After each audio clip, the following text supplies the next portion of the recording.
ya es dependiendo de la estimulación. Va por vía porta, que ya hemos visto que es la vía porta, distribuye bacilos y trofas, y también estimula las células lactotrofas. Recuerden que el TRH puede también producir prolactina, ¿de acuerdo?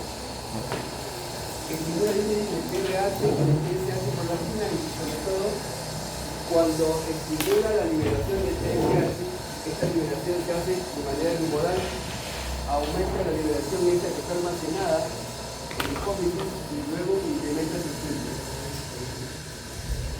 El TRH es un factor muy importante, pero finalmente combina excesivo negativo con el T3. Cuando el T3 baja, se estimula la liberación del TRH, ¿de acuerdo? Hay un TRH normal que amanece todos los días con nosotros, que tiene un ritmo circadiano, y ahora en el frío, que está empezando, hay mayor cantidad de TRH. ¿Por qué? Requerimos generar mayor calor para mantener temperatura, y eso origina que esta secreción se incremente para mantener los niveles de temperatura adecuados. La estimulación adrenérgica también puede que promueva su liberación, y también la hormona llamada vasopresina. ¿Quiénes inhiben? Si esto de acá, la disminución de T3, incrementaba, el incremento de T3 va a disminuir la secreción del TRH. Entonces, cuando haya hipertiroidismo, ¿cómo está el TRH? ¿Alto o bajo? ¿Hipertiroidismo? Cuando haya hipertiroidismo, ¿cómo está el TRH? ¿Alto o bajo? Bajo. ¿De acuerdo? Cuando haya hipertiroidismo, finalmente va a estar alto, seguramente elevado. Luego viene la TSH, que es una hormona que se produce en la hipófisis. Este es su nivel de TSH, por favor, va a venir el examen, esto de acá. Este de acá, ¿de acuerdo? Mi unidad por escrito. Es el principal examen para diagnosticar hipotiroidismo en varios cuadros que vamos a ver después en el rango. La caída de T4 y TSH, o la evaluación de ambos, T4 y TSH, es el primer paso para evaluar un posible hipotiroidismo o hipertiroidismo de cualquier paciente. ¿De acuerdo? Cuando aumenta la secreción de TSH, cuando hay obviamente mayor cantidad de TRH, ¿okay? Cuando cae la hormona T3 y cuando cae esta enzima de acá, que es la 5-deshidrogenasa 2. Esta enzima es la que convierte en los tejidos el T4 y el T3. Si cae esta enzima, obviamente habrá menos compresión de T4 y T3 y habrá menos T3, ¿de acuerdo? Y cuando hay también estrógenos. Y secundariamente, cuando disminuye la TSH en el hipertiroidismo, ¿no es cierto? Cuando hay incremento del T3 de manera exagerada, cuando aumenta la conversión de T4 a T3 por esta enzima que tenemos acá, cuando hay somatostatina, dopamina, corticoides o alguna patología crónica. Entonces, tenemos ya el TSH por lado. Ahí está, se el TSH miren. Igual que la hormona de crecimiento, su pico más alto está cerca de la primera hora del sueño, y finalmente es el más importante lo que se da entre las 7 y 8 de la noche y las 2 o 3 de la mañana. Es todo el tiempo que tenemos acá. Si nosotros tenemos un mal sueño o el sueño no lo realizamos de la manera correcta, puede que se afecte este sistema de TSH. ¿Qué hace la TSH?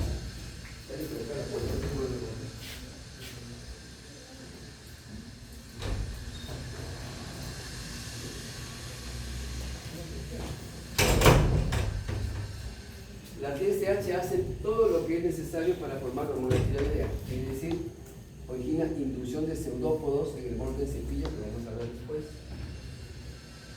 Aumenta la reducción de tiroglobulina, disminuye el glucoloide. Aumenta la formación de lisosomas. Guarden este dato de lisosoma para que lo vean después dónde actúa. El lisosoma va a hidrolizar la molécula llamada tiroglobulina. Aumenta el tamaño de las tiroides. Entonces, cuando haya hipotiroidismo y haya gran cantidad de TSH, es más probable que haya bocio de crecimiento de las tiroides, ¿de acuerdo?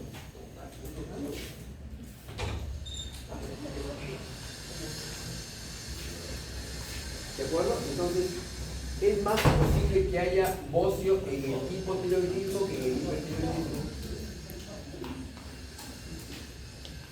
¿De acuerdo? Aumenta la captación de yodo, aumenta la incorporación de este yodo a la tiroglobulina, aumenta la producción de tiroglobulina, tiroperoxidasa, y también incorpora el yodo a los derivados que vamos a ver ahora, producto de un aminoácido llamado tironina. Aumenta la actividad lisosómica de las células que tenemos en el folículo. Aumenta la actividad de la tiroidinasa 1. ¿Esta qué tiene como consecuencia? Que va a conservar el yodo dentro de la tiroides. Vamos a verlo todo en la figura siguiente. Aumenta el metabolismo tiroideo, la captación y oxidación de glucosa, el consumo de oxígeno, la producción de CO2. ¿De dónde viene el yodo que tenemos nosotros? ¿Dónde lo produces? ¿Dónde lo produces?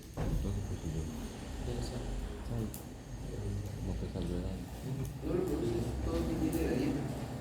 Por eso es de que en estas zonas que son costeras, como Chiclayo y todas las zonas costeras, el hipotiroidismo por déficit de yodo puede que sea por otra causa, no tenemos en gran cantidad. En la Sierra Central sí tenemos buena cantidad porque allá hay sal no yodada. Entonces, el yodo de requerimiento varía tremendamente. Se están gestando las damas, es mayor. Si es un niño pequeño, es mayor. Si es un anciano, es menor el requerimiento de yodo, ¿de acuerdo? Entonces, cuando tu ingesta baja o sube, nos origina problemas de hipo o hipertiroidismo, sobre todo hipo. Bocio. Se absorbe más o menos esta cantidad por el tubo digestivo, pasa al estómago, ¿de acuerdo? Se absorbe una cantidad mínima acá y luego se absorbe básicamente en el intestino. Entonces, eso que se absorbe va a irse concentra principalmente ¿dónde? En la tiroides, ¿de acuerdo? Una vez que se absorbió y ha sido metabolizado, se va a eliminar por vía digestiva, muy poco, y sobre todo por vía renal. Entonces, toda la porción del yodo que tenemos está aquí colocada. Recuerden de que este yodo sirve para formar junto con la TSH hormonas T3 y T4. ¿Cuál es más abundante en el plasma? T4.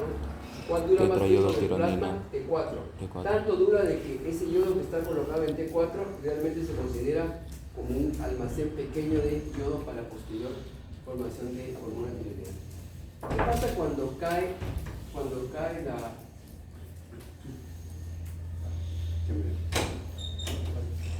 ¿Qué pasa cuando cae la cantidad de yodo consumida? Miren, a dónde cae también la eliminación renal.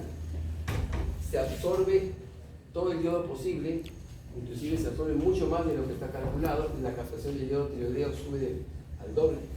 Y aquí tenemos de que se elimina menos yodo. Entonces, cuando cae el yodo, en general cae la síntesis de hormona tiroidea, y eso toma tiempo. Para hacer hipotiroideo se toma por lo menos 6 a 8 meses, no es que sea para otras cosas. Porque tenemos una reserva que finalmente se va agotando poco a poco. A ver, entonces, ¿qué hace falta para producir hormona tiroidea? Hace falta TSH y yodo. Ya saben de dónde viene la TSH y saben de dónde viene el yodo. ¿Qué se produce en la tiroides?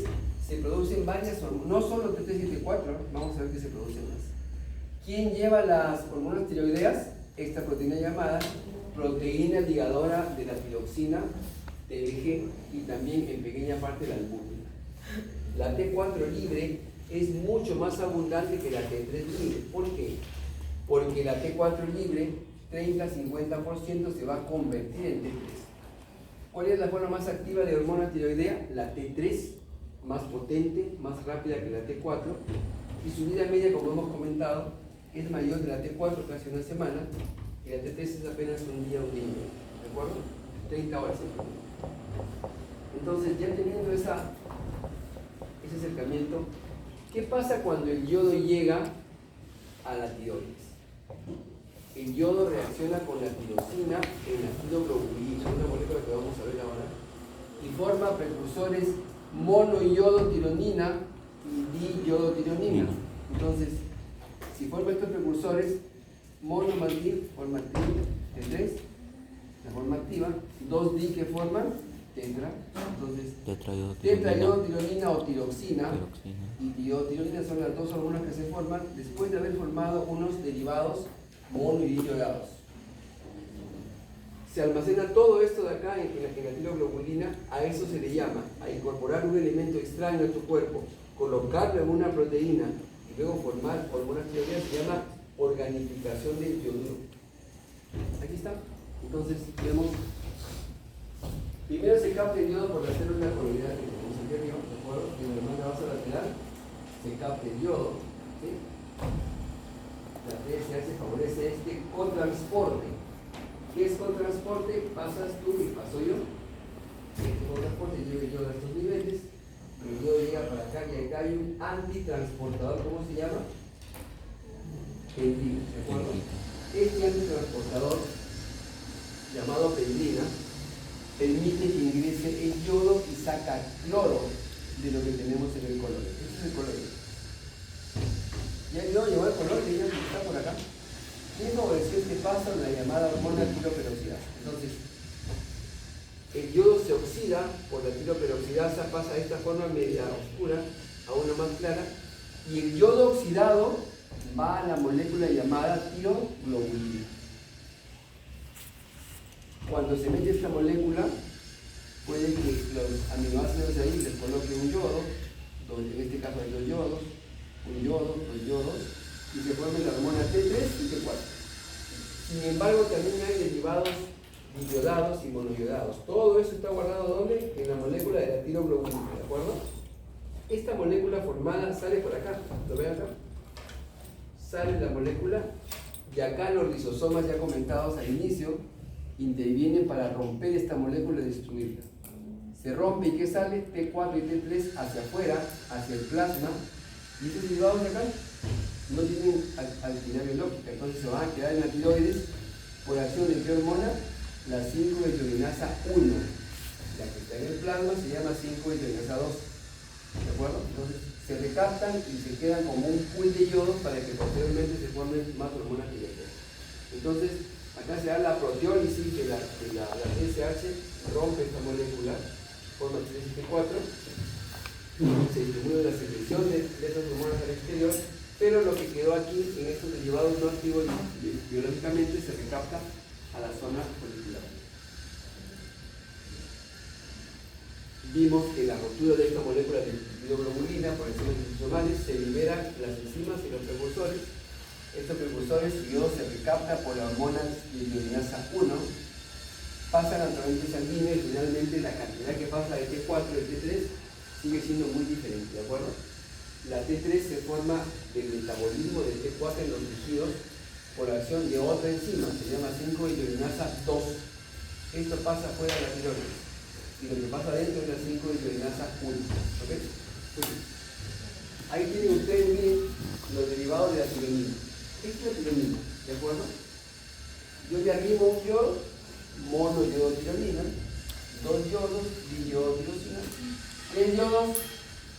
Y yodo, Recuerden de que tienes una forma reversa y una forma normal de la T3 y 4 yodos T4. ¿Okay? Entonces ahí está la formación de los derivados monodiyodados y la tiroxina. La T4 se transforma en T3, pero también se transforma en una T3 reversa. Y eso es otra hormona desde el punto de vista estereoselectivo diferente. Esta hormona T3 no tiene actividad biológica.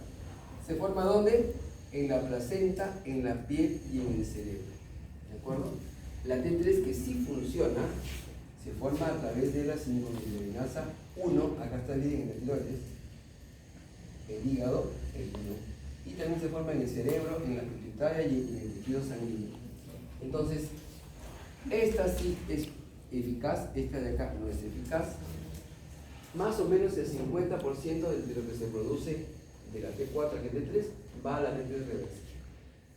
Esta conversión de T4 en T3 finalmente está regulada por varios estados, sobre todo estados de enfermedades crónicas, IRC, cáncer, fiebre, patologías digestivas crónicas también. Metabolismo de las hormonas. ¿Las hormonas dónde van? Se metabolizan en el hígado. Y lo que hace el hígado es sencillo, les va volando yodo nada más.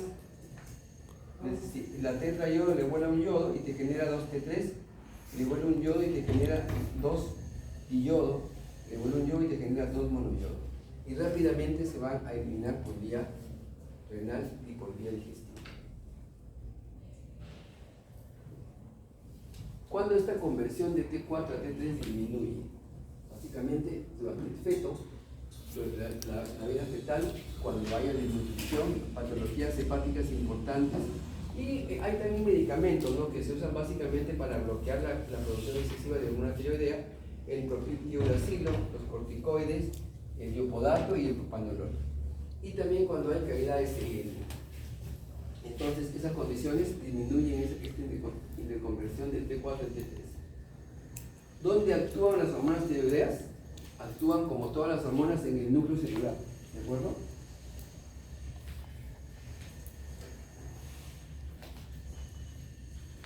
Tienen que modificar ADN, tienen que formar un nuevo ARN que produzca ARN mensajero celular. Estas hormonas tiroideas tienen un receptor nuclear llamado PARB, proteínas bentónicas ligadas al ADN. Todas las células corporales tenemos receptores para que puedan ser motivo de la estimulación de hormonas tiroideas. Una vez que hay esa interacción, se induce una modulación de transcripción de genes, una síntesis de RNA mensajero, luego pasamos a la síntesis proteica de lo que son las proteínas finales. Vamos a ver cómo se expresa. Existen receptores de T3 en otros lugares, van a celular y mitocondrias, pero los más importantes son en el núcleo celular. Solo penetra la T3 libre, los receptores pueden sufrir regulación hacia arriba o hacia abajo, quiere decir estimulación o inhibición. Ahí tienen el mecanismo de acción, si se dan cuenta, la molécula está ligada a la globulina liberadora de tiroxina, en ambos casos, ¿de acuerdo? Entra a la célula, sobre todo entra la T3, y esta T3 entra al núcleo celular y ahí actúa en las proteínas bentónicas ligadas al ADN, las estimula y finalmente ellas van a producir o a transcribir un nuevo ARN mensajero que finalmente se va a traducir como bombas de sodio y potasio, enzimas gluconeogénicas, enzimas respiratorias y varios compuestos capitales que tenemos en el aparato cardiovascular y respiratorio, por tanto depende de la hormona tiroidea. ¿Sí? ¿Para qué me sirve la hormona tiroidea?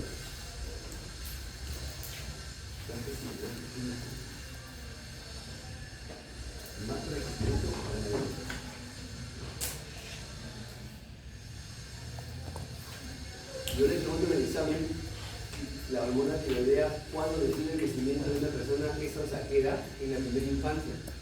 De 3 a 6 años, los niños crecen por hormona tiroidea, no por hormona de crecimiento. En la infancia, la que produce el crecimiento es la hormona de tiroidea, no la de crecimiento. Bueno, y produce el crecimiento óptimo, maduración, desarrollo y mantenimiento de todos los tejidos orgánicos, sobre todo los aparatos críticos, el sistema digestivo, respiratorio, cardiovascular, nervioso. Estimula la síntesis y actividad de la somatotropina, que es la hormona de crecimiento. Número 3, interactúa con otros factores de crecimiento que finalmente tienen que ver con el sistema nervioso central, sobre todo el adrenérgico, y tiene estimulación en la eritropoyetina. ¿Qué pasaría con un paciente con baja hormona tiroidea? ¿Cómo sería su hemoglobina? Baja. Si no tiene hormona tiroidea, no está muy baja. Necesita tiroglobulina. ¿Baja? Si tienes hormona tiroidea normal, aquí tienes buena hemoglobina, ¿cierto? Claro. Eritropoyetina. Pero si está baja, ¿cómo te da la hemoglobina? Baja también. Baja. Sería un paciente anémico, ¿cierto? Anémico. Muy bien. Entonces, luego, quizás sea el terreno más importante del sistema nervioso central, el tejido de este sistema de acá. El paciente tiene dificultades cognitivas muy notorias, tiene fases abotagada, fases inexpresiva, tendencia al sueño, intolerancia al frío, eso lo van a ver en la práctica. Afecta el crecimiento y maduración del sistema nervioso central, afecta la formación de nuevas redes de dendritas y axones neurales, afecta incluso la mielinización de los nervios periféricos, ¿de acuerdo? Cuando esto está elevado, ¿cómo está el paciente? Cuando hay hipertiroidismo. El paciente está inquieto, ansioso, móvil, está sudoroso, nervioso, está exacerbado el sistema. Y cuando está bajo, está pálido, dormido, obeso, frío. Entonces son condiciones que se dan. Otra cosa son los efectos termogénicos. La piel de un hipertiroideo, la piel así es caliente. Y su piel es suave, es caliente y es sudorosa. En cambio, la piel de un hipotiroideo es una piel reseca, fría y algo escamosa. Ya tienen que ver eso ustedes. Incrementa el metabolismo celular, incrementa varias acciones metabólicas sobre la glucosa, el colesterol y sobre todo la respuesta lipolítica de la economía. ¿Por qué el paciente hipotiroideo está bajo de peso? Hay Con mucha tu lipólisis. chanelito de casino, ¿por qué un paciente hipotiroideo? Aumenta la lipólisis. ¿Cómo tiene su peso el hipertiroideo? Bajo. ¿Alto o bajo? Bajo. ¿Por qué? Por el aumento de lipólisis. Aumento del Porque metabolismo. aumentó el metabolismo y aumenta tu requerimiento de qué? De glucosa. De energía en general. ¿Y Hace de una dónde lo sacas? lipólisis en algunos casos. ¿Lo sacas de dónde? Grasa. Por eso, una ¿Y lipólisis. luego de dónde? Hígado. Y luego, Músculo. No, músculo. ¿cómo se llama la formación de glucosa a partir de un tejido que no sea Gluconeogénesis. este paciente tiene gluconeogénesis acelerada? ¿La glucosa estará alta o estará baja en el hipertiroideo? Bajo. Bajo. En el hipertiroideo. Hiper. Alta. Alta. Teóricamente debe estar alta porque produce grandes cantidades de glucosa para que pueda generar esa energía que tú me estás mencionando, ¿de acuerdo? ¿Qué pasa aquí? ¿Qué pasa en el tubo digestivo? Bueno, el tubo digestivo y en los circuitos metabólicos básicamente aumenta la glucosa, sí, pero disminuye el colesterol, sobre todo el aterogénico, ¿de acuerdo? Cae el colesterol, incrementa la acción lipolítica de hormonas como las catecolaminas en el tejido graso y formas de grasas libres, incrementa la síntesis proteica celular y el transporte de aminoácidos, y sobre todo el paciente tiene tendencia a la diabetes. Forma tanta glucosa, esa glucosa que secreta, la glucosa en la sangre, que te ayuda a secretar. ¿Quién aguarda la glucosa en los tejidos? ¿Qué te digo? Claro, qué loco. ¿Quién aguarda la glucosa en los tejidos? Insulina.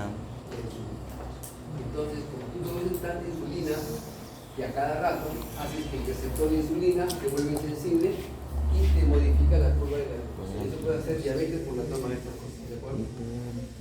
¿Qué hacen las bombas de sodio y potasio TPasa, la más conocida de las bombas? Las bombas. Y el transporte de aminoácidos básicamente Incrementa el número de unidades. incrementa la formación de unidades, Ahí está, síntesis proteica. también incrementa la actividad de estas unidades de bomba de sodio y potasio que están actuando en todo el organismo. Incrementa a su vez el transporte de aminoácidos por masa celular y finalmente aumenta, como dijimos, la síntesis proteica. ¿Qué hace en el corazón? A ver, ¿cómo será la frecuencia cardíaca de un paciente hipertiroideo? ¿Alta o baja? Alta. La presión, Alta también. la reactividad a ritmo también va a ser alta, ¿de acuerdo? Ahí tienen ustedes, se incrementa la densidad de receptores beta 1, Aumenta las bombas de sodio y potasio y la despolarización. hay una sensibilidad simpática, Aquí del onda que. hay un efecto neutrófico positivo por el incremento de la expresión de estos genes de la cadena pesada de alfa. Se incrementa la actividad de la bomba calcio TPasa de miocina y se incrementa la fuerza de contracción. Hay hipertensión ventricular. En el hipotenso habrá bradicardia o hipotensión. Le dijimos que estimula la electrolysis. ¿A dónde se produce la electropolitina? En las células peritoneales del riñón en respuesta a hipoxia. Como le falta tanto oxígeno, genera una hipoxia relativa, y esa hipoxia relativa origina finalmente que se forme más cantidad de electropolitina. Ahí tienen ustedes un resumen de todas las acciones. Finalmente, así como el control. Más notorio es el efecto en el sistema nervioso central, en el tejido cardiovascular y en el tejido adiposo muscular, donde básicamente la baja de peso es muy importante. Y está metido en un eje. El eje se llama eje hipotálamo, hipófisis, tiroides. ¿De acuerdo? Hipotálamo, hipófisis, tiroides. Cuando se estimula el eje hipotalámico, por la caída o la subida de la tiroidea, si hay caída, ese TDAH va a aumentar el plasma, pasa del sistema porta hipofisiario, baja a la hipófisis anterior, será la TSH, la TSH va a la tiroides y produce más hormonas tiroideas. Ese es el eje. Recuerden que el eje mayor será entre la hormona y el hipotálamo. A ver, miren ustedes acá la figura. Normalmente si hay una cantidad adecuada de T74, esto bloquea acá y bloquea acá. Un buen nivel de hormona circulante me bloquea los dos lugares que estamos poniendo. ¿Qué pasa si esto baja? Aumenta. Antes de que... ¿Qué pasa si baja la T74? ¿Qué pasa con el TSH y el TRH? ¿Aumenta o disminuye? Aumenta, ¿cierto? Muy bien. Entonces, aumenta básicamente para generar nuevamente una cantidad, ahí está bien, los dos incrementan Feedback negativo. y deben actuar en la tiroides Feedback negativo. para que genere más hormona T4. ¿Qué pasa si eso no sucede? Feedback negativo. ¿Cómo se llama ese hipotiroidismo? A pesar de que yo estimule bien la hormona tiroidea, la glándula tiroidea, no hay producción de T4. ¿Quién está enferma? La tiroides. ¿Cómo se llama ese hipotiroidismo? Primario. Acá está el bocio y el comentado.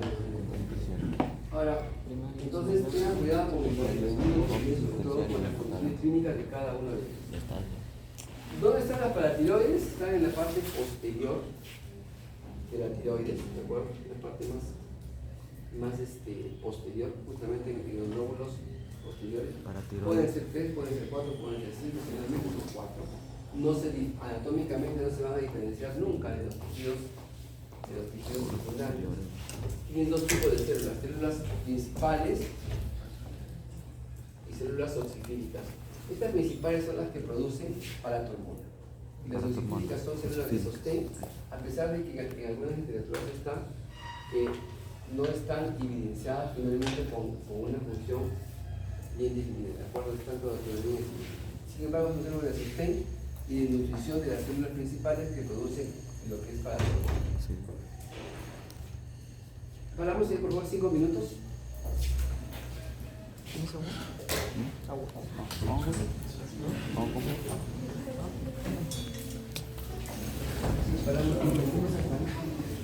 Ligado a proteínas y tenemos calcio iónico. Cuando este calcio iónico baja es que activa la paratormona, ¿de acuerdo? Y ¿qué hace la paratormona? Se desata y va a dos lugares. ¿A dónde va? Al hueso y al riñón. ¿De acuerdo? Vamos a ver eso ahora. Por si acaso en el hueso libera ambas cosas, calcio y fósforo. Este ion de calcio es el tercer catión más abundante de líquido. ¿Luego de quién? Luego de sodio y potasio, ¿de acuerdo? Es imprescindible para que funcione todo el sistema muscular, respiratorio, cardiovascular, endocrino, nervioso, etc. La coagulación sanguínea y la acción hormonal. Está depositado, como ustedes ya saben, la mayoría de ellos en el esqueleto de los dientes y apenas un 1% circulando en el plasma. Entonces, este calcio depende de nuestra dieta.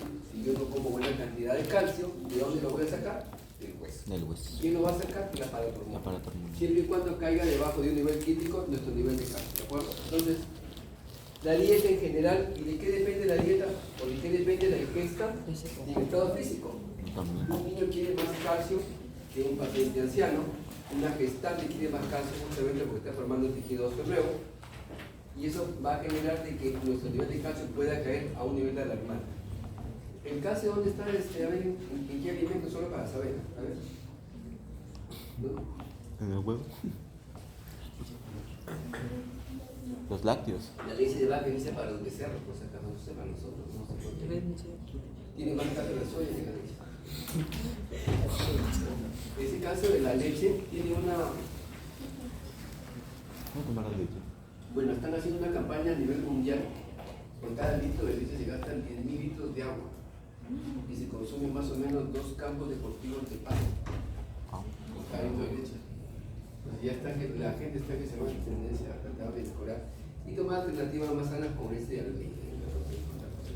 Leche de Pero almendra. el contenido de calcio en la leche de vaca es muy pobre. Hay varios alimentos, varias finestas, brócoli, el anís, la ajonjolí, la linaza, el fruto seco tienen más calcio que esto de acá, pero hace un Va a vaso ser de tu leche. pueblo esto, Ese del mes tiene 7 veces más calcio que calcio de celular. Además, ¿cuánto te falta hacer de calcio? El calcio se falta todos los días, sí, pero una cantidad que está en el alimento. La leche realmente no es un buen elemento. Bueno. ¿Y para qué me sirve ese calcio que está en la célula que es bajita, un poco?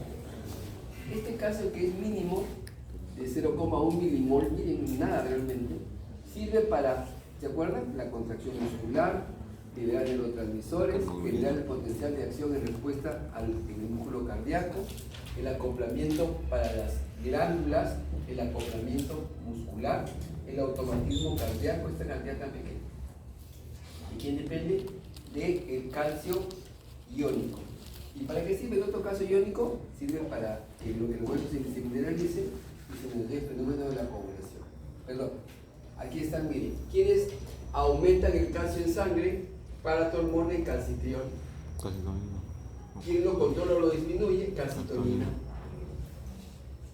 ¿Dónde actúa la calcitonina? En el hueso y en el riñón también, igual que la paratormona, ¿de acuerdo? Vamos a ver eso con detalle un poco más adelante. ¿Cuál es el nivel normal de calcio? En moles por litro es este.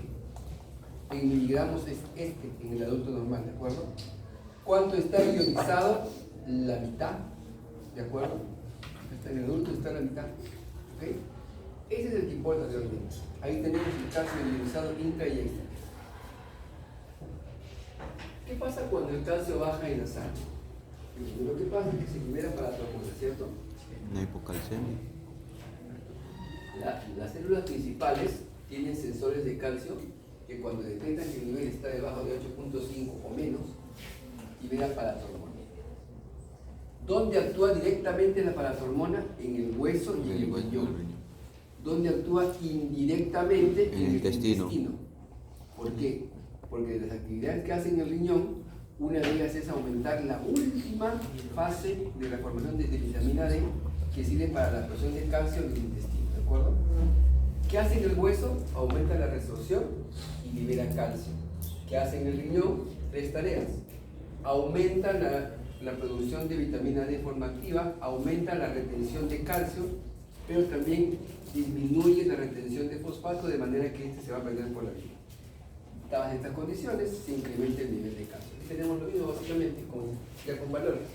El hueso, cómo es que se interactúa con la calcitonina, el calcitriol con el cortisol. Y finalmente, cómo es que va al riñón también a generar una pérdida de calcio dependiendo de su nivel. Entonces, cuando hablemos de calcio, hablamos básicamente de 3 hormonas: paratormona, vitamina D o calcitriol y calcitonina. Nivel de regulación: intestino, hueso, riñón. Eso pasa en el intestino. Pregunta: ¿por cuántos días pasa el calcio al espacio transcelular? Pasa por la vía paracelular y por la vía celular. Aquí, ¿qué usa? Usa esta proteína llamada calinidina D. Esta proteína permite que se transporte el calcio al interior de la célula y finalmente sea cambiado por una bomba dependiente de ATP hacia la vía transcelular y luego pase al espacio vascular, ¿de acuerdo? Esta calinidina D es una de las más importantes proteínas que transportan el calcio. ¿Qué pasa con el calcio a nivel renal? Como la paratormona a nivel renal. No te toca nada de lo de arriba, te toca únicamente el último paso, la conversión de este derivado hepático en el derivado renal. Entonces, si yo tengo un paciente con insuficiencia renal crónica en el primer riñón, ¿qué pasa con su vitamina D? Baja.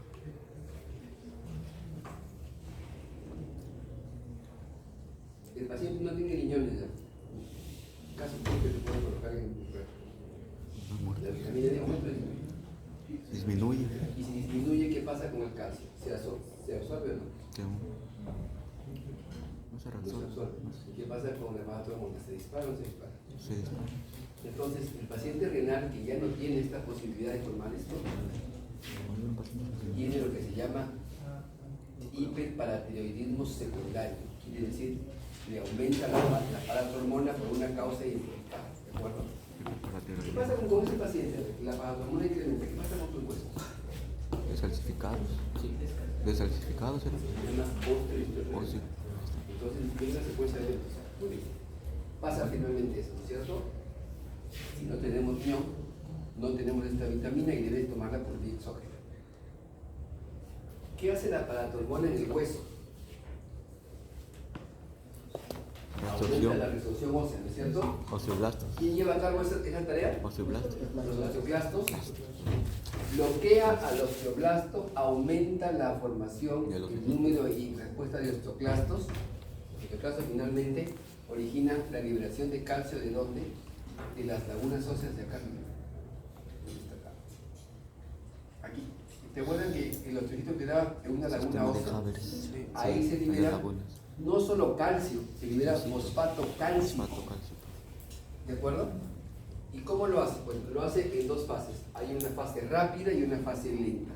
En la fase rápida actúan osteocitos y osteoblastos, sobre todo los osteocitos liberando el contenido de sus lagunas y los osteoblastos frenando un poco la producción de células y sustancia intracelular. Rápidamente se inicia y se puede también corregir rápidamente. La fase lenta depende de osteoclastos y se desarrolla con el tiempo y esta es la que destruye el hueso. De manera que si yo llego a la fase lenta ya tengo cierto compromiso de mis células óseas. Eso hace finalmente, se libera este continente de los osteocitos de fosfato cálcico y se libera básicamente al exterior. O sea, aumenta el fosfato y también aumenta el calcio. ¿Dónde va a ser la diferencia? La diferencia se va a hacer acá, donde acá. En el riñón lo que va a pasar es de que únicamente queda el calcio y se elimina el fosfato. Esto es lo que pasa con la secuencia, miren, de lo que es la formación de vitamina D por un lado y por otro cuando baja el calcio.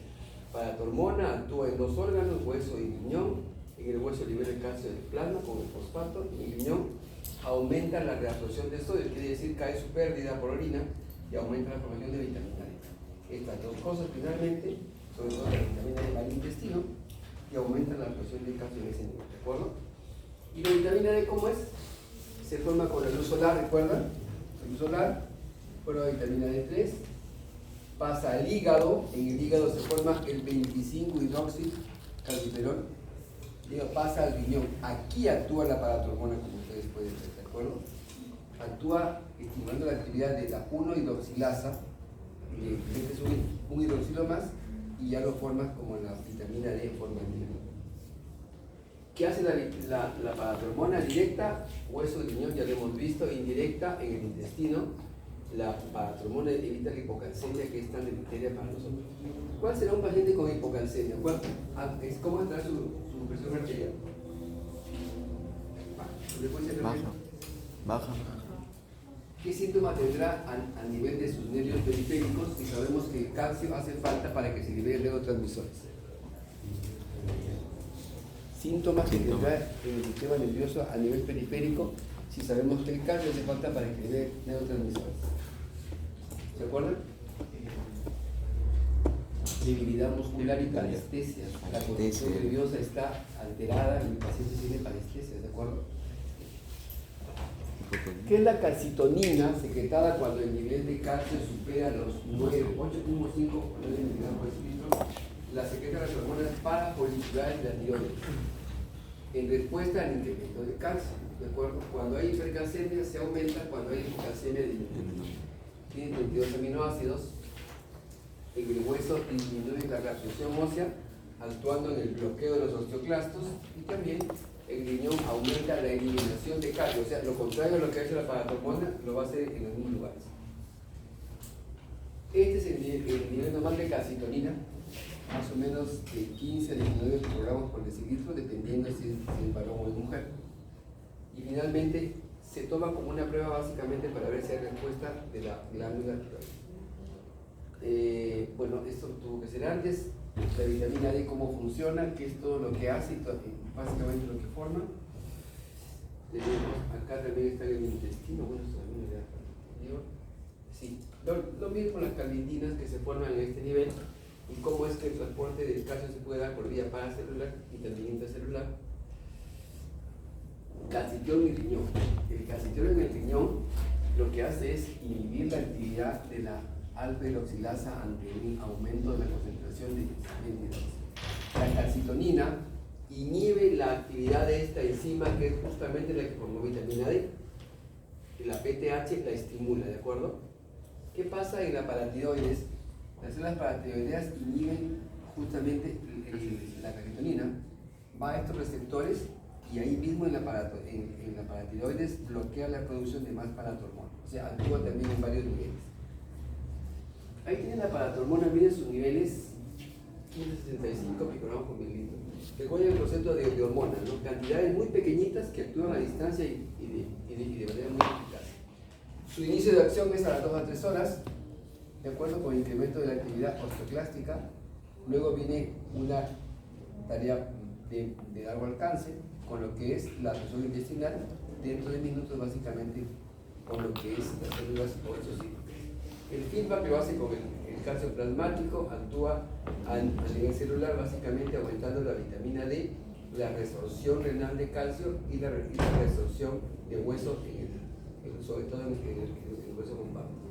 Donde actúa la vida media, ¿cuál es? O sea, realmente están ahí todos los datos de la paratormona. Tiene un sensor, creo que por acá está el sensor. Acá está el sensor. El sensor de calcio que tenemos en la glándula paratiroidea es finalmente lo que nos sirve de aviso para saber cuándo se activa esta secreción y cuándo son liberadas las vesículas al exterior. ¿De acuerdo? El efecto sobre el hueso ya comentado y también sobre el riñón. Esto es el resumen de la clase. Esto de acá.